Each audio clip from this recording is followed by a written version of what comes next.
to Inside America with me, Rida Fakhri.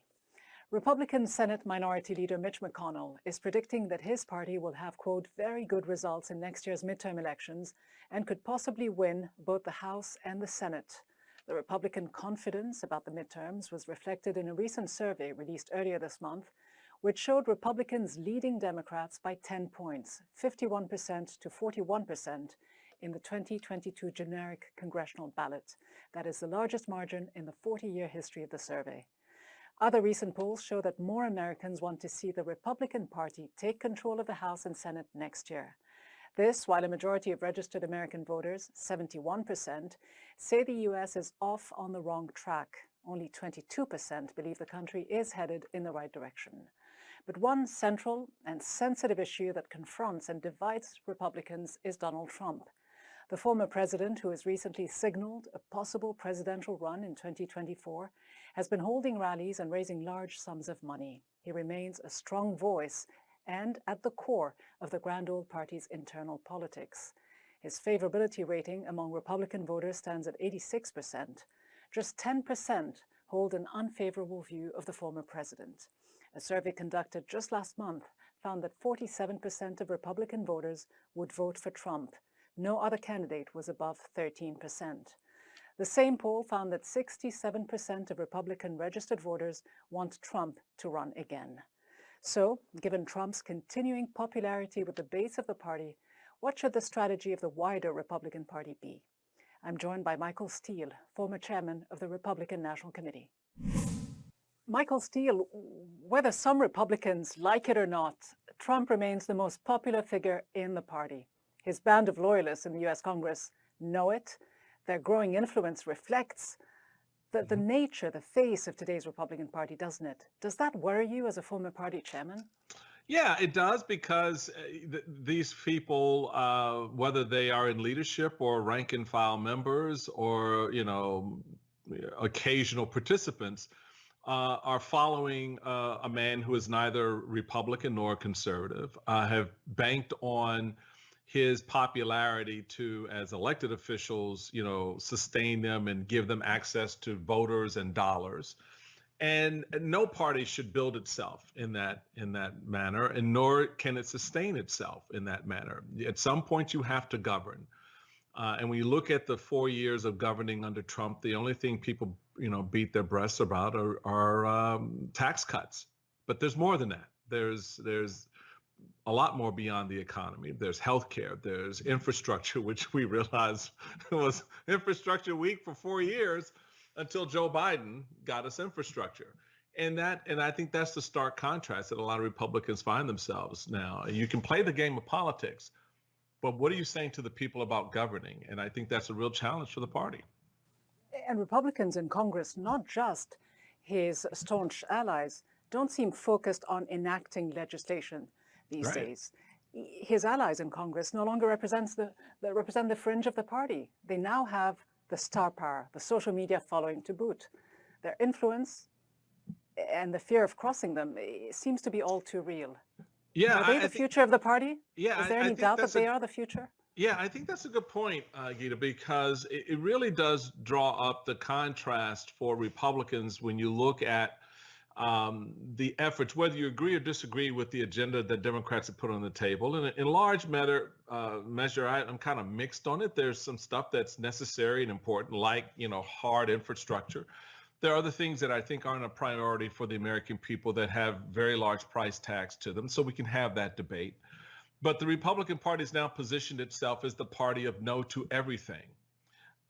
Which actually ironically leads to not being able to do anything when you actually have the power. Because unless you have 60 seats in the Senate and you have a very clear majority in the House when you take over the House in 2022, as a lot of people predict, how do you negotiate with a party and a Democratic leadership that you basically crapped over the last 2 years? And then the same was true when Trump was in office. So both our parties find themselves in this particular predicament right now. The American people are looking at it in a very critical way and trying to figure out, what are you going to do? And as voters assess the 22 election cycle, they're going to have to ask themselves, who's actually going to be able to get something done? Do we give power back to the party that gave us Trump? Or do we try to wing it with the party that, that has President Biden in place, but hasn't really accomplished the things that they checked off as priorities for themselves? So But that's is the party though able to look forward? Are they still stuck in the past because the country is still evenly divided according to the pollsters? Millions of Trump right. followers are still angry. They've bought into the idea that the election was stolen, whether they truly believe it or not. If you take on those who represent this large faction of Americans more forcefully, don't you risk alienating half of the American electorate? Well, you do, but leadership requires that you actually lead. Leadership requires that you have that conversation and convince Americans of your leadership, your agenda, the goals that you're setting out. I give Joe Biden credit. He has done that from the very beginning of his term, to make very clear to the American people where he wanted to go on COVID, where he wanted to go on the economy, and a lot of the soft infrastructure, schools and daycare programs and things like that, to hard infrastructure, roads and bridges. So he's laid that out. The frustration the American people have right now is it's not coming fast enough.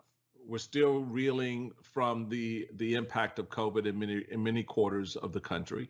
We're going into winter now, where there likely could be a resurgence. So there's a lot of ambivalence and concern. So yeah, the American people are, I think, right to be in that space, but you still have to look critically at what has been done. Now you have an infrastructure bill in place. Now you have these other things. So the counter narrative for Republicans is, oh, it's socialism. Well, it's socialism that people want. They want these roads and bridges because they lead to jobs. Yes, and the 13 House Republicans who voted in favor of this bipartisan infrastructure bill have been targeted and singled out by this small group of Trump loyalists. What will the winning Republican strategy have to be moving forward? Because we saw in Virginia, Youngkin, the Republican candidate who ran a successful gubernatorial race, showed that there was potentially a path to electoral victory without tightly embracing Trump, but without disavowing him completely either. How Yeah, close to Trump will anyone running for office need to stay to keep the base on board? well, you raise a great question there, because as I've been trying to caution people in party and outside the party, do not look at the Glenn Youngkin race for governor, in which he won, basically doing the Heisman to Trump. It's like, no, no, no. But then at the same time, wink and nod, I appreciate the endorsement, because he was the model of the candidate that you're not seeing in Republican primaries elsewhere around the country. They look more like Marjorie Taylor Greene and Matt Gaetz than they do Glenn Youngkin. So Which yeah, means the party's in a bind. those candidates will win a primary, but they're damn sure not going to make it through a general in a state like Virginia, or a state like Nevada, or a state, that is more purplish, if you will.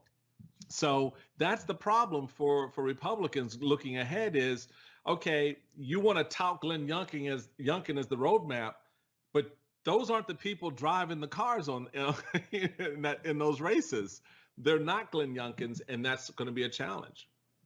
And how much of a bind really is the Republican Party in? Because it isn't the reality that people on the far right are slowly taking over the entire GOP.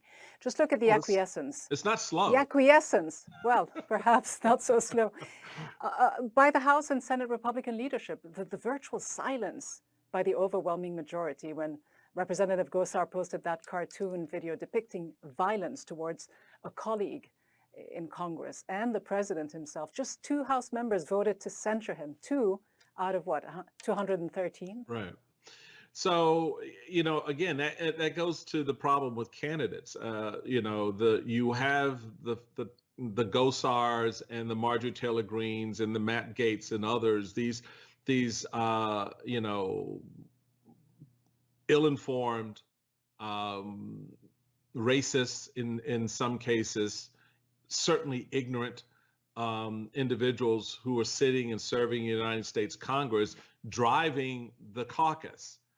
That to me speaks to Kevin McCarthy and his leadership.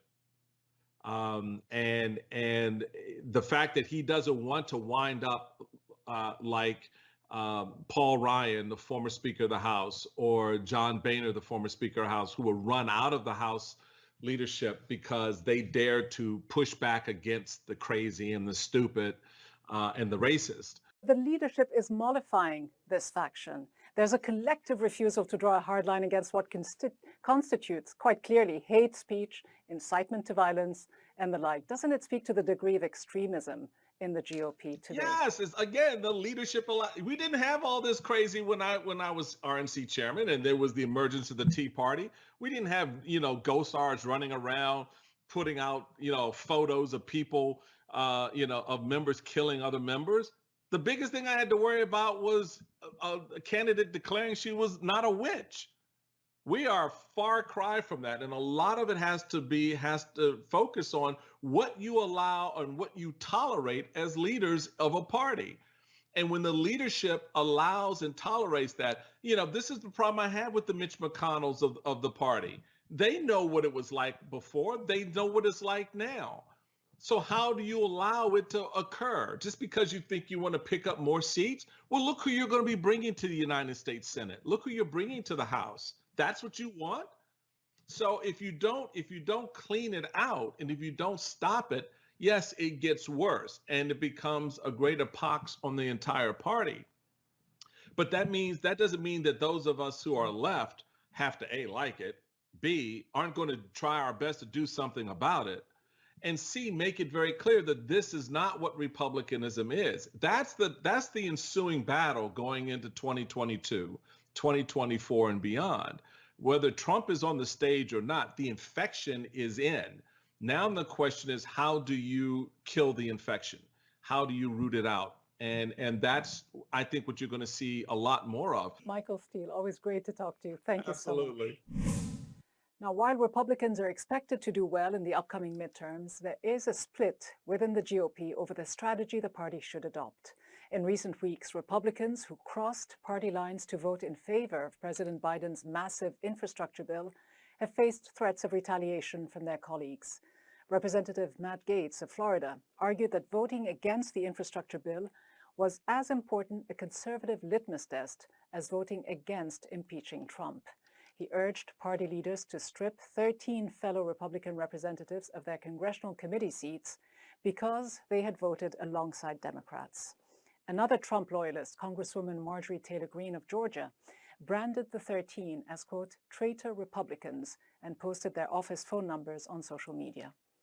In a separate incident, the two Republican members of Congress who voted to censure GOP Congressman Paul Gosar after he posted a violent cartoon video that depicted him killing progressive Democratic Congresswoman Alexandria Ocasio-Cortez and attacking President Biden with two swords also faced angry backlash within the party.